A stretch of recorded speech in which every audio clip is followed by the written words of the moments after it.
రాష్ట్ర ఆర్థిక శాఖ మంత్రివర్యులు శ్రీ హరీష్ రావు గారు,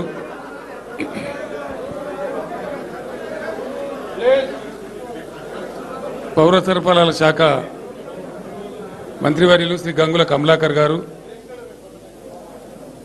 దళిత సంక్షేమ శాఖ మంత్రివర్యులు శ్రీ కొప్పుల ఈశ్వర్ గారు, వేదికను అలంకరించిన గౌరవ శాసనసభ్యులు, ఎస్సీ కార్పొరేషన్ చైర్మన్ బండా శ్రీనివాస్ గారు, ఇటీవలనే పార్టీలో చేరినటువంటి యువమిత్రులు శ్రీ కౌశిక్ రెడ్డి గారు, శ్రీ రమణ గారు, ఈరోజు ఈ కార్యక్రమంలో పాల్గొంటున్న సరే ఉండని టిఆర్ఎస్ విద్యార్థి విభాగం అధ్యక్షులు మిత్రులు గెల్లు శ్రీనివాస్ యాదవ్ గారు, వేదికను అలంకరించినటువంటి టిఆర్ఎస్ రాష్ట్ర నాయకులు, ఈరోజు టిఆర్ఎస్ పార్టీలో చేరడానికి ఈ రాష్ట్ర అభివృద్ధిలో భాగస్వామ్యం పంచుకోవడానికి తమ సహచరులతో పాటు విచ్చేసినటువంటి గౌరవనీయులు పెద్దలు మాజీ మంత్రివర్యులు శ్రీ పెద్దిరెడ్డి గారు, వారి వెంట వచ్చినటువంటి సహచరులు, చేనేత వర్గం నుంచి క్రియాశీల రాజకీయాల్లో పాల్గొంటూ నేను కూడా టీఆర్ఎస్లో చేరి వీలైనంత వరకు ప్రజా సంక్షేమానికి పాటుపడాలనే ఉద్దేశంతో పార్టీలో చేరుతున్న మిత్రులు శ్రీ స్వర్గం రవి గారు,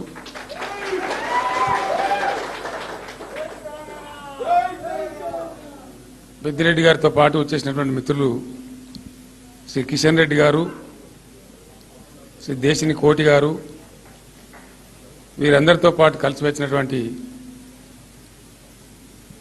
నాయకులు, కార్యకర్తలు, మీ అందరికీ కూడా నేను హృదయపూర్వకమైనటువంటి స్వాగతం, సుస్వాగతం తెలియజేస్తాను. మిత్రులు పెద్దిరెడ్డి గారు నాకు చాలా సన్నిహిత మిత్రులు. వారు నేను కలిసి టీడీపీ పార్టీ ఆవిర్భావం నుంచి ఇద్దరం కూడా మంత్రులం అయ్యే వరకు ఎదిగినాం, అక్కడ పనిచేసినాం. వారు కార్మిక విభాగంలో అధ్యక్షులుగా ఉంటూ ఆ రోజు ప్రజల మన్ననలు, పార్టీ మన్ననలు పొంది కార్మిక శాఖ మంత్రిగా కూడా ఎదిగి పనిచేసిన విషయం మనందరికీ తెలుసు. చాలా సీజన్ నాయకులు, మంచి చెడ్డలు, సమాజం గురించినటువంటి చక్కటి అవగాహన కలిగినటువంటి నాయకులు పెద్దిరెడ్డి గారు. వారి అలా టీఆర్ఎస్లో చేరడం చాలా సంతోషంగా ఉంది. తప్పకుండా తెలంగాణ రాష్ట్రం కొనసాగిస్తున్న ప్రగతి ప్రస్థానంలో వారి చేదోడు వాదోడు మనకెంతగానో ఉపయోగపడుతుందని సంతోషంగా నేను తెలియజేస్తా ఉన్నాను. అదేవిధంగా మిత్రులు రవి గారు, వారితో పాటు అనేక మంది చేనేత వర్గానికి సంబంధించిన మిత్రులు కలిసి రావడం చాలా సంతోషంగా ఉంది. ఎందుకంటే మన రాష్ట్రంలో చేనేత వర్గం ఎదుర్కొన్న సమస్యల గురించి కొంత ప్రయత్నం మనం చేసుకుంటూ ఉన్నాం, ఇంకా కొంత చేయాల్సి ఉంది. ఇటీవల నేను ఎక్కడో జిల్లా కలెక్టరేట్ ఇనాగ్రేట్ చేస్తూ చేనేత కార్మికులకు రైతు బీమా తరహాలో బీమా సదుపాయం కూడా కల్పిస్తామని చెప్పాం.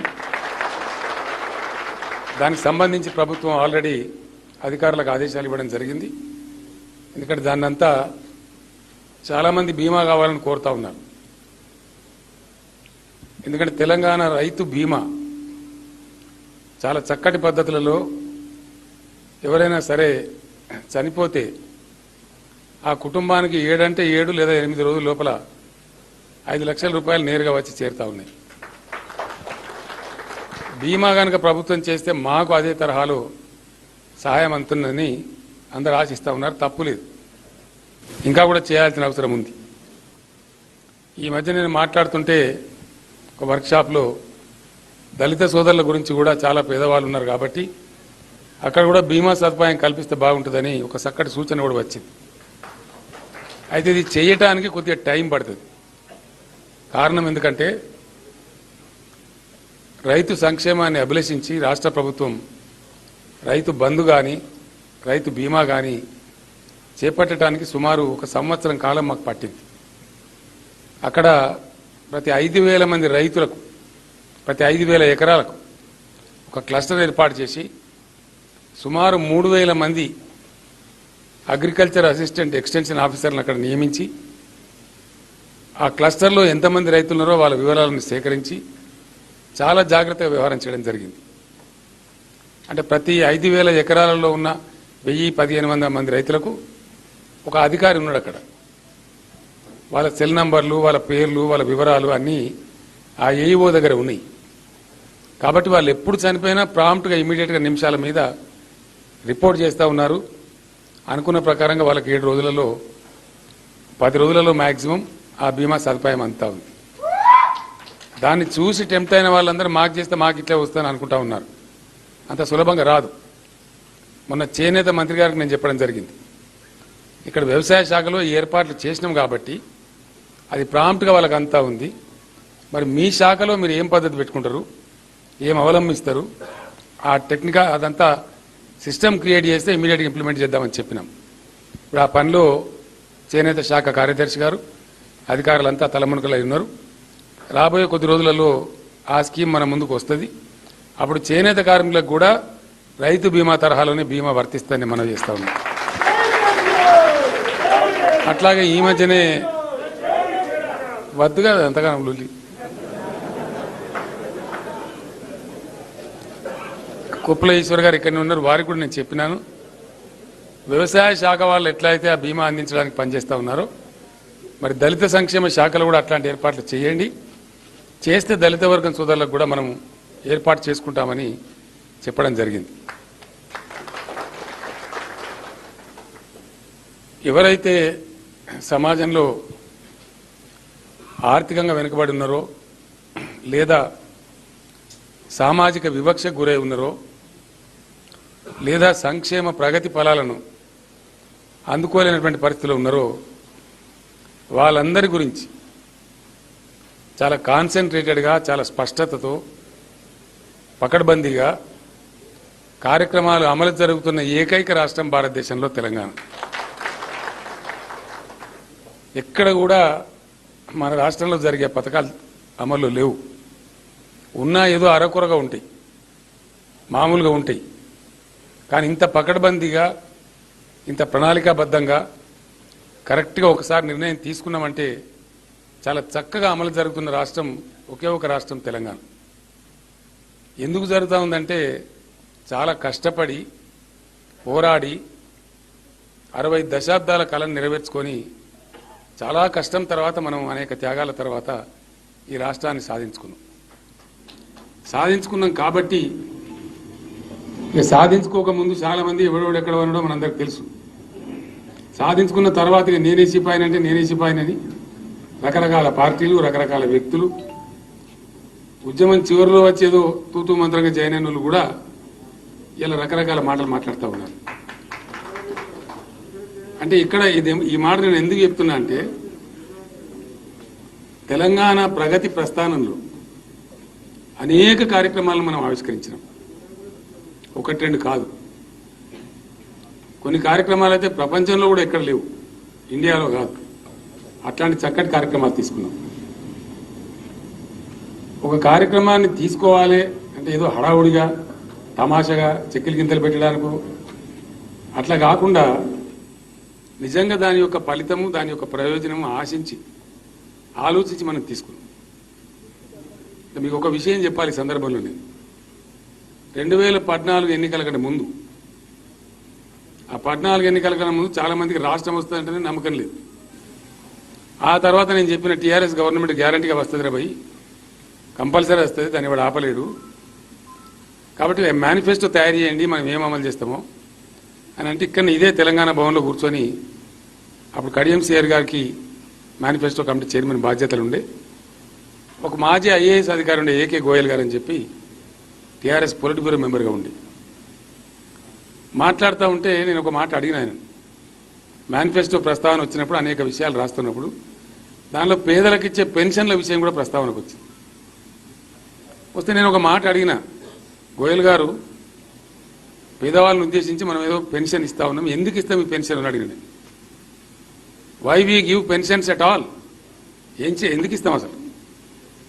ప్రభుత్వం అంటే ఏదైనా చేస్తే గుడ్డిగా ఎడ్డిగా ఎటువంటి అంటే ఏదో హడావుడిగా ఆగమాగం జగన్నాథం చేయొద్దు కదా, ఒక బాధ్యతతో చేయాలి. ఎందుకు ఇస్తామండి పెన్షన్లు అని అడిగింది. వాళ్ళని ఏదో ఆదుకుందామని ఇస్తాం సార్. ఆదుకోవడం అంటే ఏంది? భర్తను కోల్పోయినటువంటి విధవ స్త్రీలు కావచ్చు, ఒంటరి స్త్రీలు కావచ్చు, వృద్ధాప్యం సంభవించి ఆలనా పాలన లేనటువంటి వృద్ధులు కావచ్చు, ముసలి వాళ్ళు కావచ్చు, వాళ్ళు పాపం సమాజానికి సేవ చేసి రిటైర్ అయ్యే దశలో ఉన్నారు, లేదా ఏదో కారణం చేత అశక్తులైనరు, లేదా వాళ్ళకు అంగవైకల్యం ప్రాప్తించి వికలాంగులైనరు.